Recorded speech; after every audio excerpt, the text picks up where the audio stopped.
the places in DR, what made you choose Puerto Plata?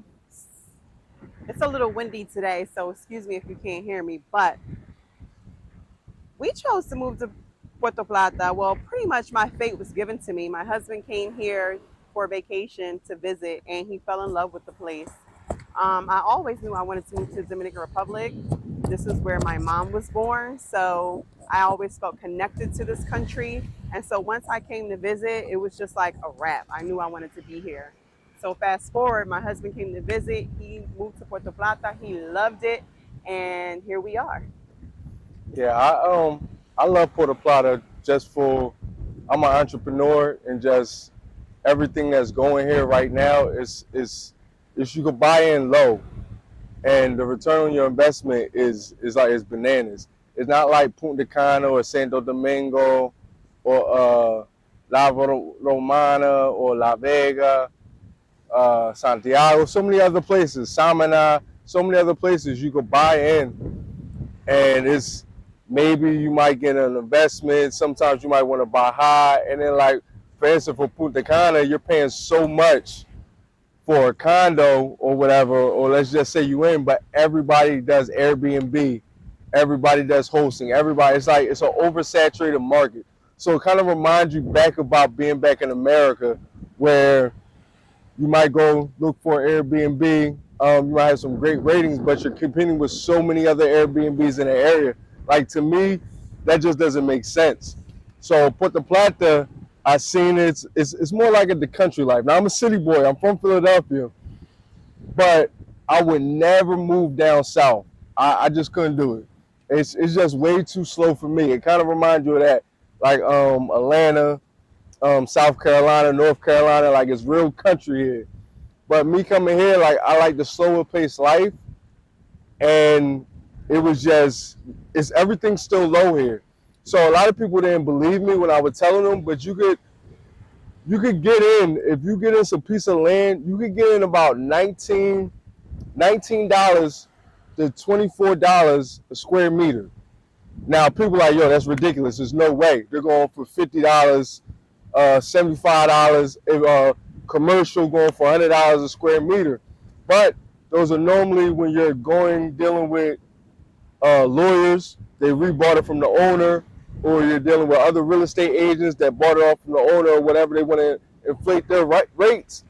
So here you still have actual owners still owning a lot of the land, and they're selling it at $19 to $23 a square meter.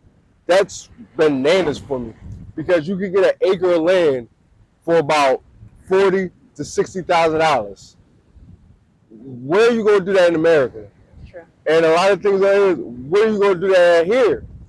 So for the tourism and everything coming here, right after COVID happened, America, China, so many other countries, whoever owned, I don't know who owns all the cruise ships, but Carnival owns one right here.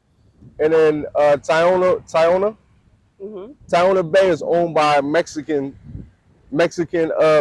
company, but they bring all the cruise ships there, Virgin, Norwegian, all them come here. So America, China, and all those different places put in, right after the pandemic, put in billions of dollars for tourism and for the two cruise ships to come in. So if you can open up a business, if you're a hustler, anything here, buying in cheap and seeing everything that come in here, like it was a no-brainer. Like if you don't even have to be a big marketing person to really figure it out because everything's brought to you. The cruise ships and the tourists are bringing the money to you. So that's the reason why I chose Puerto Plata. Right, back? Yeah, I agree with him. It's easy to see your money grow here because the economy is just starting to pick up, basically, is what he's saying. And so, if you were to invest, for instance, in real estate, which is something that I'm interested in, you can see your ROI grow fast because the economy is not caught up to the rest of the country yet, but it's on its way there because all the money that they're putting into the tourism on this part of the country. Was it easy to meet people who speak English? And this one is pretty surprising. A lot of people who live here are just like us. They're either American-born Dominican and they want to move back to their roots because they realize how crazy the United States is, or they are from somewhere around the world, and they just chose to move to the Dominican Republic because they like the slow-paced, easygoing, relaxed life that you don't need a vacation from. So yes, we have found plenty of families, plenty of couples, plenty of single people in Puerto Plata who speaks English. They have a really big expat community. And most of the people that we've met has been through my daughter's bilingual international school. So the answer would be yes. Me, I didn't move here to talk to other people that spoke English. That's just me. I don't know. I came here for a different experience. I came here for a different life. Yes, I'm not the best Spanish speaker. I'm a quick learner. I picked up very fast. Would you say, babe? But I didn't move to another country to live like the way I lived before. So when we go out, I try to speak Spanish as much as I can. Whether we go out to dinner, whether we go out with friends, whatever. But I like the people that speak English, but I'd rather being with the Spanish speakers because I'm trying to learn. And Well, that's why I moved here. there's also a lot of Dominicans who speak English, surprisingly. This is a big tourism country, so you have to know other languages in order to get a real good job here. So that was surprising too, how many people that are Dominican or Haitian that speak great English.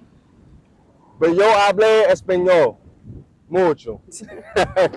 Would you recommend moving to another country, looking for a spouse, or already having a spouse? So here's another topic that everybody always speaks about. Would you recommend moving to an island like the Dominican Republic or any other country for that matter already in a relationship, or come here looking for love? I'm on the fence about that because I can only speak from our experience and the people that we know. Like, we moved to the Dominican Republic in a relationship, so it's easier for us to maneuver here because we don't have to worry about those relationship issues. I know there's a lot of passport bros that move here and hopes to find themselves a good wife and things like that. Sometimes it works out, sometimes it don't. I just want to put a disclaimer out there. Dominicans are very traditional and they will prefer to marry their own kind from what I see. And the sex tourism here is really high. And so a lot of guys come here and they're looking for love, but it might not work out. So you really got to be on your P's and Q's about that. I suggest if you move to another country, move with your spouse. It's easier to figure things out. It's easier to hustle and grind together when you're not lonely, because when you're lonely in another country, you might make the mistake of falling in love with the wrong person and they might take advantage of you, like a lot of people have done here in the Dominican Republic. And it's not just women, not just men. I know a lot of single women who've moved here who's also got taken advantage of by Dominican men that's looking for a way out of this country or whatever it is like that. Not to say that they're all like that, but I'm just saying it's a 50-50 chance and you just have to keep your eyes open for the bad ones. Now, for me, it's all to each your own. So whatever you prefer. So for me, it's like if you're young, or if you're young, yeah, and you want to get, you want to have some fun, you want to mingle, things like that, something new, you like to be adventurous, yes. If you're older and you're already established into your career, you already got your consistent money flow, things like that, you've been there, done that, and now you just want to enjoy life, yes. Now, if you're thinking as an entrepreneur, now I'm thinking on our aspect and other entrepreneur couples that we've met. If you're looking to come and be an entrepreneur and take over and, really continue your success, I would say don't come here single. Because for one, your mind is always going to be distracted because either you're looking for a female, you're looking for a companion, you're not on your hustle, you're not on your grind, and that's anywhere. That's not even just if you're living abroad, it's even in America. So I think it kind of coincides with each other. If you're a business person and you're looking to do multiple businesses and things like that, I say come here together because me and my wife, like, we're tearing this whole island up together. Like, it's all have it our way, and it's just our hustle minds and mentality. We're able to lock in. Now, by you not having a significant other and being here, and maybe not having family abroad and things like that, you're not able to lock in as much. So I would say, if you're trying to take over the world, move abroad Take over with the world. move abroad with a spouse. If you're just trying to mingle and have fun and have a good time and just some new experiences, whatever floats your boat, Captain. Just do it carefully. What is the culture like? Is there anything that shocked you? I would say the culture here is very traditional. Um, and when I say traditional, I mean like family oriented, and a lot of people stick to their traditions. Um, when I compare it to living in the United States growing up in Philly, I would say that a lot of the younger people coming up are nothing like their parents. They're not they're not willing to grasp some of their parents' traditions and incorporate that into their lives. Versus like the Dominicans here, like yeah, they party and they have fun, but they have like core traditions that they won't let go, like Sunday family day, like religion, going to church, like having dinner together at home, things that they were brought up on. It doesn't even matter if they're so called street or whatever, they still practice those traditions with their family. And that's something that I like about the culture over here. It's not a shock to me because I expected it. Um, Thing that shocked me, I say honestly, probably nothing. Like I love it here. I can't. Nothing really shocked me. Everything unexpected, expected. It was no shock. I say the only thing that's probably one thing that I wouldn't say shocked my wife, but one thing that happened was kind of like a racism type thing. But I kind of expected because they showed their true colors. Like I already know if you're not Dominican in a certain what in a certain place, in a certain surroundings, around certain people, like they're gonna treat you like, who's this person? Like it's kind of like when in America, like we might look at it. Some people might look at a Mexican that doesn't speak any English, or some people might look at a black person that's in a white area. Certain things like that. So I expected it because it's kind of like they show you who they are already. Like it is what it is. But we went to go buy something from somewhere, and she wouldn't sell it to us because we were Americans. I actually had a brother that was here. He was with me too, and he's a Dominican-born native here, but lived in America, got deported, came here. But they asked him about, his mother. I don't know why they asked about his mother and father and things like that. But his mother is in America, and she frowned up upon him upon that, like in America. So it's like, you're better than us. Like you think you're better than us and things like. So that was kind of a shock for my wife. Like she was it mad wasn't a about. shock to me. I was just mad She because was I already knew that that was the case in this country. so it was. I think that's the only thing that really happened. But I expected. So and honestly, I rather that here than I did in America for the simple fact I knew it was coming. In America, it's like kind of unexpected. Like I'm also from there. Um, but I'm not no more, so I ain't got to worry about it because I'm Dominicano now. So Dominicano. I think what to further explain what he's talking about, because you guys might not understand, is Dominicans stick together. If you weren't born here, they're not going to give you all the perks of the people that are born here. And that's like I'm expecting it to be like that everywhere else in the world, not just here. So if you go as a person not born in Dominican Republic, if you go into a car dealership and you try to purchase a car and get a car note, they may look at you weird because you're not from here. So why would they allow you something big like a car note, and you could possibly leave the country without finish paying your bill? So they just don't. We're not used to, because of where we're from, we're not used to being like, oh no, you can't do this because whatever, I guess because of our American egos, but it happens here. What don't you like about the Dominican Republic? So I would say the two things that I hate the most about the Dominican Republic is number one, the mosquitoes. The mosquitoes piss me off. Claro. They will attack you. I'm letting you know right now.